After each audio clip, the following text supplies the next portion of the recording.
Great. Thank you so much, Cam. That was a great presentation. So we're now going to begin our live Q&A session. So thank you for sharing that information about your website. As far as social media platforms, what's the handle that they would look for on the various social media platforms? Oh gosh. Yeah, I know. I think it's simply Plant-Based Kitchen. I'm on Facebook and Instagram. So you can look for Simply Plant-Based Kitchen on both of those. Great. And then for the audience, you can find Kim's book on our bookstore, as well as I'm sure other major platforms. The book is called Plant Powered: How to Prevent or Reverse Chronic Diseases, Lose Weight, and Feel Great with the Power of Whole Plants. And with that, we will go ahead and actually start asking you some questions. So for the audience, if you'd like to ask a question, you can go ahead and raise your hand in Zoom. We do not take questions from the chat, and we'll go ahead. So one of the things that make people reluctant to go plant-based is that that there's this trope, if you will, that it's too expensive. What's the reality about that? Is it more expensive Yeah. than the omnivore diet? No. And it tells me when some people say that, it tells me I know they haven't tried. But it really kind of depends on what you're buying, because yes, those plant-based ultra processed foods like the vegan cheeses and vegan burgers and things like that, those are expensive. But you don't want to be focusing on those anyways. So the staples, the whole grains, the beans, the rice, the oats, those are the cheapest foods you can buy. I mean, you can get a pound of beans for like, $1. I do a lot of canned beans for convenience, and those are really cheap. You can even get organic. I shop at Walmart. Whole Foods is great, but I only go there occasionally for like a few specialty items here and there. I shop at Walmart, I shop at HEB, Target, regular stores. And so when you're focused on the staples that we talked about, it's actually cheaper. I remember when we first went plant-based, family of four, saving hundreds of dollars every single month just on our grocery bill, because the meat and the cheese and the dairy and the processed foods, those are what are actually expensive. Great, thanks. And that's been my experience too. But one thing that I do find to be a legitimate hurdle when you're trying to be whole food plant-based and actually eat healthy, not be a junk food vegan, as you referred to earlier, is that it is time consuming to prepare food and eat real whole food, as opposed to going to these alternative meats and whatnot. What are some tips that people can do that can make that easier for them, especially in the transitional period? Yeah, that is definitely a learning curve. And that's something I teach in my program because, especially if you've been relying on processed foods, heat and eat or run through a drive-through, then there's definitely a learning curve of how to make it, not so time consuming. So you're living in your kitchen. And one of the biggest things is making a plan and meal prepping and batch cooking, things for the week. So, I'll batch cook on Sundays, and you could do it any day of the week. I just happen to do Sundays for a few hours, and I'll batch cook a lot of the different things that we plan to make. So breakfast, we've been kind of doing the overnight oats recently, my whole family. And so I make like 15 to 20 jars, mason jars of overnight oats for the week for our whole family, just for grab and go breakfast. It takes a matter of minutes to do, a whole batch. Cooking staples ahead of time, like, batching some brown rice or roasting potatoes, baking sweet potatoes, making a big pot of soup. You can kind of be really efficient with your time in a batch cooking session in literally a matter of a few hours, and save yourself so much time during the week. Great, thank you so much. So you talk about progress, not perfection, which I love that quote. So can you elaborate a little bit more about that? About when you're adopting this lifestyle, how that mindset helps people achieve their goals? Yeah, I just find that a lot of people are very perfectionistic when it comes to food, and especially women. And I totally understand this because I am just naturally a perfectionist. So it's something I've really had to work on a lot myself, and really give myself the grace to make mistakes and mess up. And it's okay. You're just learning. No, there's no vegan police gonna like come to your house and, shame you. It's like, but we are like in our heads, we're shaming ourselves anytime we make a mistake. And, it's just, we've got to give ourselves love and grace. And when I went back to eating plant-based the second time after I lost my dad, I really did focus on, I did as much as I could, but I gave myself permission to just slip up and, be okay with that. And especially for cheese, because cheese is so hard for so many people. It's so addictive. And I knew that it was going to take me a while to get off of cheese. And so I just said, I'm going to use less and less and less. I used some of the vegan cheeses to kind of transition off.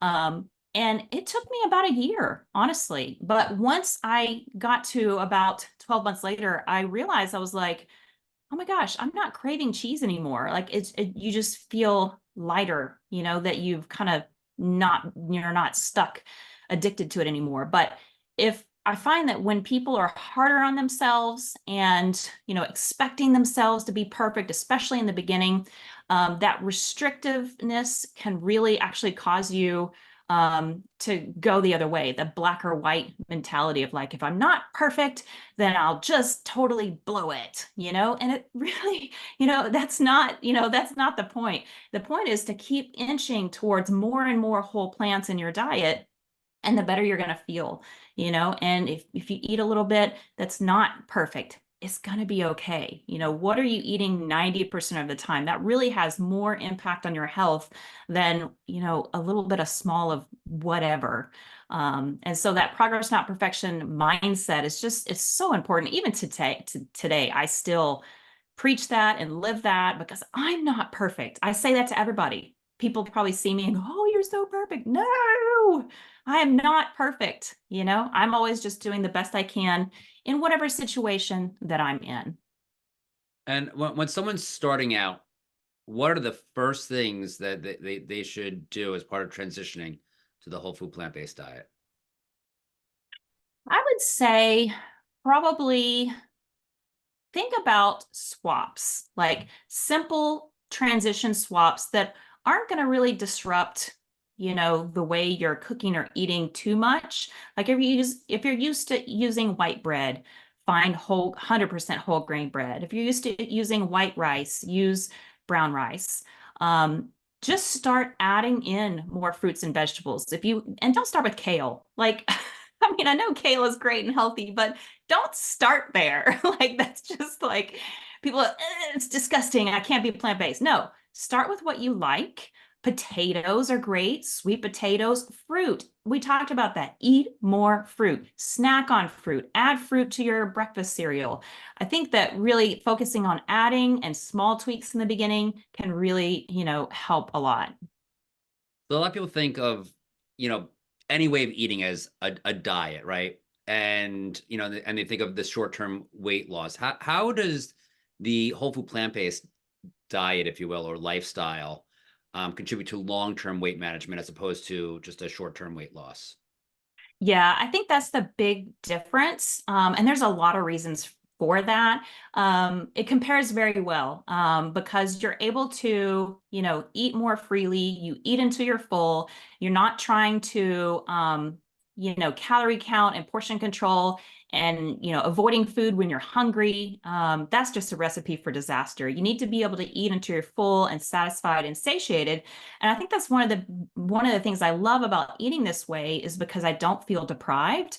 I'm rarely hungry or, having cravings or anything like that. I eat my 3 meals a day.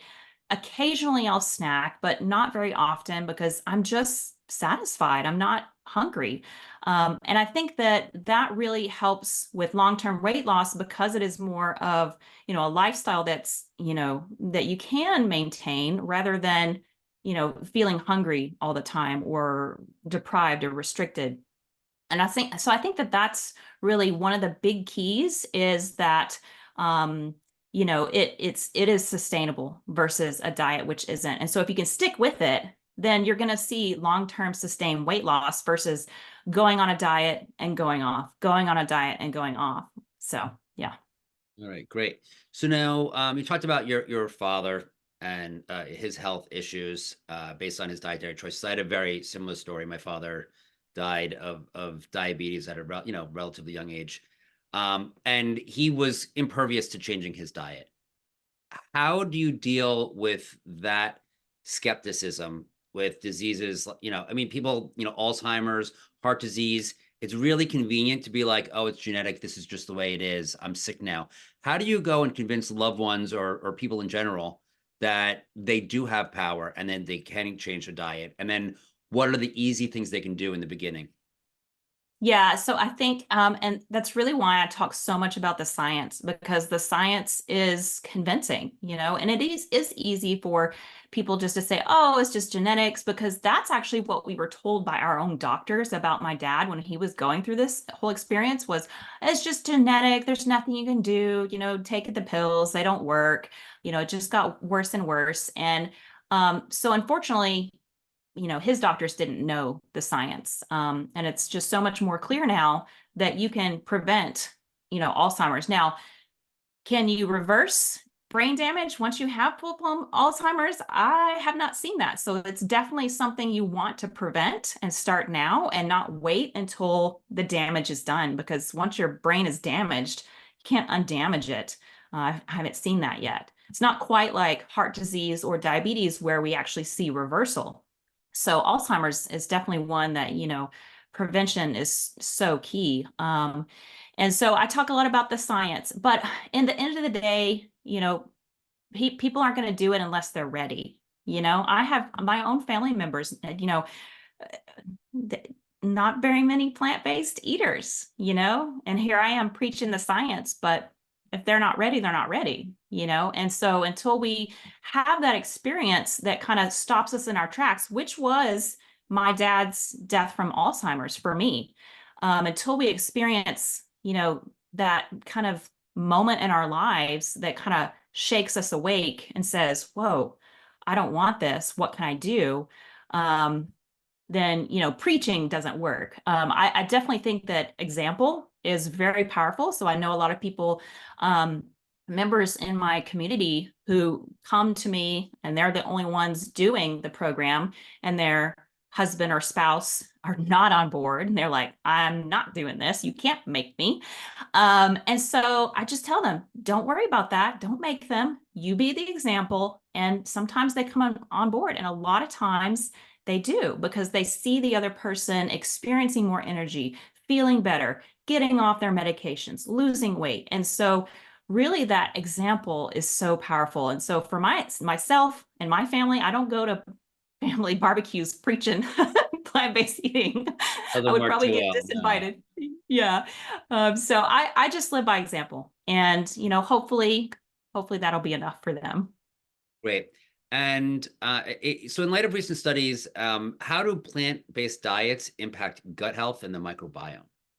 Oh, so important. Like we talked about, fiber is just, people do not eat enough fiber. And we're just learning more and more about the gut microbiome and how important it is to, have a healthy microbiome, to have a diverse microbiome. A lot of these different digestive diseases like Crohn's and SIBO and leaky gut. This is because the gut microbiome is out of balance, and it's because it's not getting the food it needs to thrive and diversify, which is fiber. Fiber is our gut's food. It's the microbiome food that they munch on. And then they, in turn, produce the short chain fatty acids and other molecules. And that completely is such a big part of our health, our immune system. 70% of our immune system is in our gut. And so if we're not taking care of our good gut friends, our good gut bugs, then they can't take care of us. Great. So, based on your career and experience, when you follow up with your clients, and just real people living out this lifestyle or trying to, what do you find are the outcomes? Do they stick with the diet? Do they maintain their health benefits? Yeah, I've just so many stories, and it's kind of like miraculous, but it's not because I see it all the time. But every time I hear somebody else tell me their story, share their story in our Facebook group, it touches my heart because I know that their lives are changing. Um, they're losing weight, they're getting off their medications, they're staying off their medications, they're improving bone density, lowering their cholesterol. No more type 2 diabetes. It's just the list goes on and on. And, it's not just about them, it's also about their family.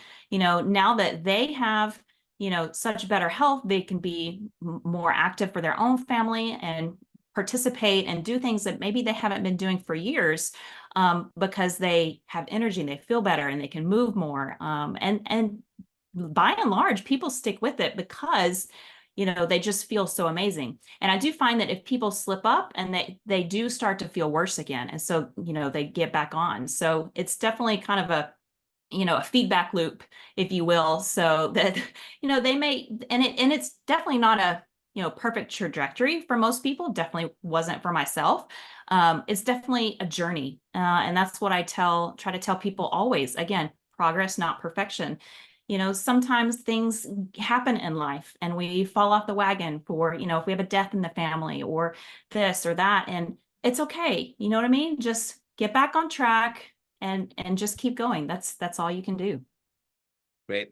And what strategies have you found that are effective, or ineffective based on this population of people? Are there things that have worked better than others?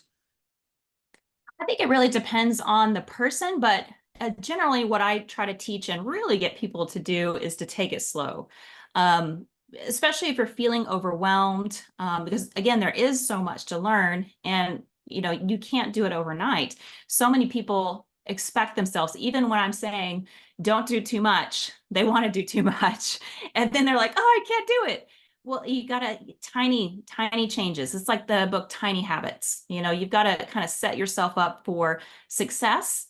And by making small changes over time, you build up that confidence in yourself, and the more you can keep going. So the biggest thing I'd say is slow down. It's a marathon, not a sprint. And you've got to take it at your own pace, and also not worry about what other people are doing, the compare and despair. Some people are like, oh, I can't be as perfect as so and so. And, it's our own journey. If you're worried about what other people are doing, then it's really going to stress you out because you can't, do that. You have to just focus on what's going to work for you. Okay. And I believe at the beginning of your presentation, you said something about providing the studies that you were talking about. Well, what studies are those? Oh, I have a whole page of 100. I'm just gonna scroll 100 and something studies. Let's see what the exact site was. Plantbaseddietclass.com/references.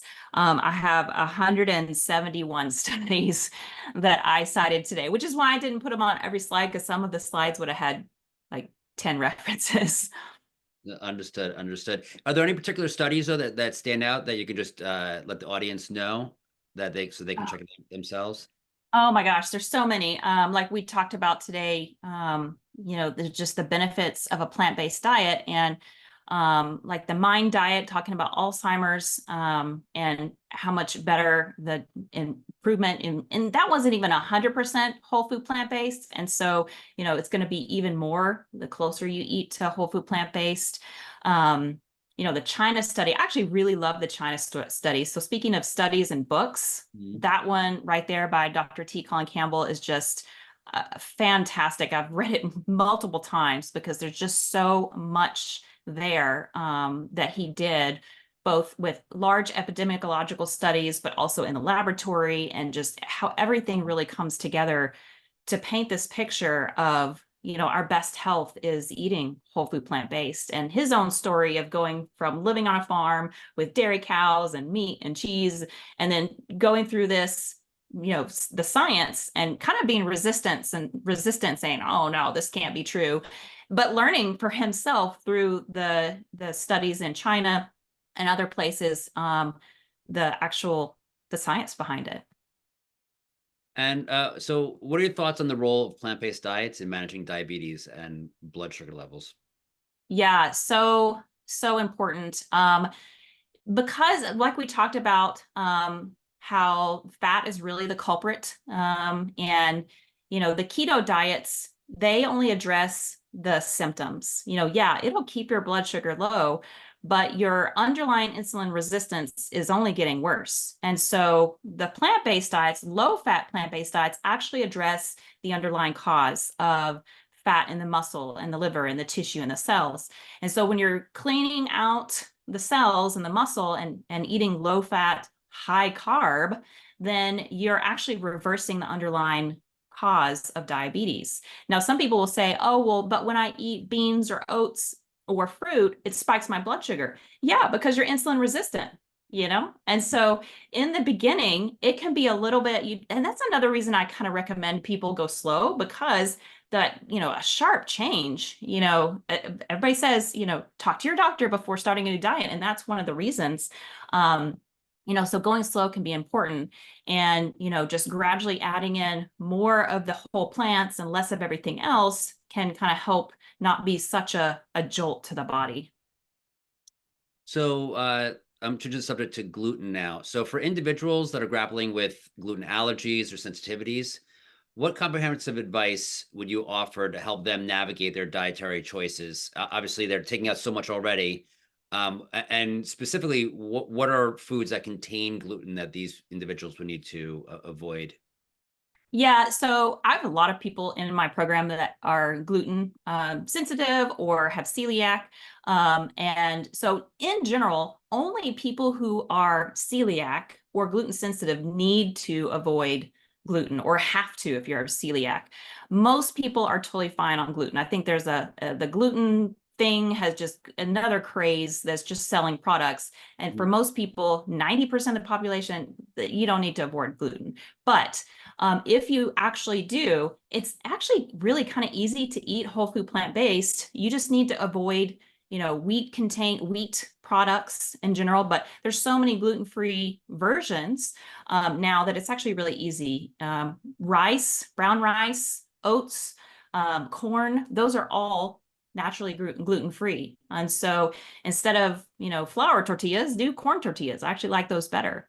And eating a lot more fruits and vegetables. Beans are gluten-free. So there's actually more you can eat versus a small amount that you might need to swap a different grain for.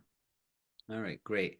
So given that we have a tsunami of, actually, you know what, we're really close on time. So I'm going to have to ask you a quick question. Just a couple of few things, maybe like one or two things that that you would recommend to avoid the chronic diseases that tend to happen with old age, older age.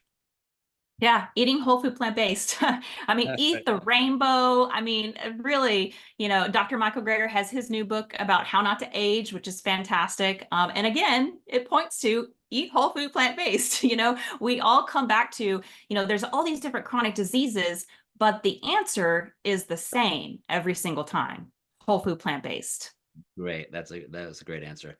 So with that, I would like to have the audience unmuted so they can say thank you for your presentation.